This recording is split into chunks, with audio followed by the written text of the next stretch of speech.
Today's objective with this tutorial is to convert the raw data retrieved from WebSockets into minute-based Ohlc bars.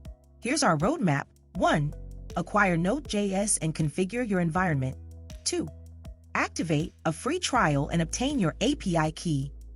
3. Setting up a Node.js WebSocket client to receive data. 4. Transforming WebSocket data into minute-based Ohlc bars using Node.js. Let's dive in. Acquire Node.js. Let's ensure we have the necessary dependencies. For our client, we're leveraging the WS library. Create a new file named forexwsclient.js. First, we'll integrate the WebSocket object, establishing a connection to TraderMade via the secure WSS URL.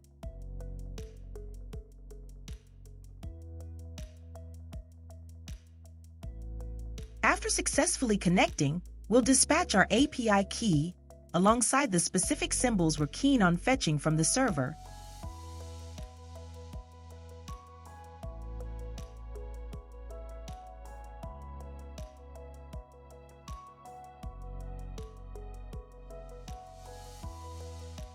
To run your WebSocket client, navigate to its location in your terminal or command prompt and execute the command to kickstart your client. And there you have it. Congratulations! You've successfully set up a Node.js WebSocket client to receive real-time Forex data. Now to transform the WebSocket data into minute-based lock bars using Node.js. The script utilizes two essential Node.js modules. The file system module allows reading from and writing to files. 2. Luxon, a JavaScript library for working with dates and times. We define two file paths. Input file path specifies the path to the input JSON file containing the WebSocket data. Output file path specifies the path where the processed lock data will be saved. The script starts by reading the input file asynchronously using fs.read file. The file content is split by new line characters, and each line is parsed as a JSON object. This approach assumes that each line in the input file represents a distinct WebSocket message in JSON format.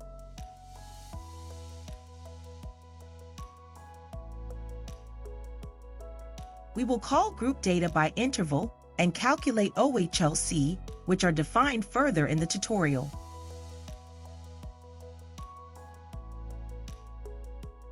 We are also making sure to catch any errors for easy debugging. The group data by interval function plays a pivotal role in organizing the data. It groups the WebSocket data based on a predefined time interval, 1 minute. Here's how it works. Each data point's timestamp, ds, is converted into a numerical value. This timestamp is then divided by the interval duration, 60,000 milliseconds, and rounded down to determine the group, or interval, each data point belongs to. Data points falling within the same interval are grouped. Now to calculate Ohlc data. Once intervals group the data, the calculate Ohlc function computes the essential Ohlc values for each interval. Open the mid value of the first data point within the interval. Close the mid value of the last data point within the interval. High the maximum mid value observed within the interval. Low the minimum mid value observed within the interval. After calculating the Ohlc values for each interval, the data is formatted into a structured JSON format containing 1. Interval, a timestamp representing the start of the minute interval. 2. Interval date time, the formatted date time corresponding to the interval timestamp. 3. Open, high, low, close, the computed Ohlc values. Here we define our helper functions. The round to 5 decimal places function is designed to round a given number to 5 decimal places. This technique of scaling the number, rounding, and then scaling it back is a common way to perform rounding in JavaScript. The format datetime function is used to get a readable datetime from the timestamp provided.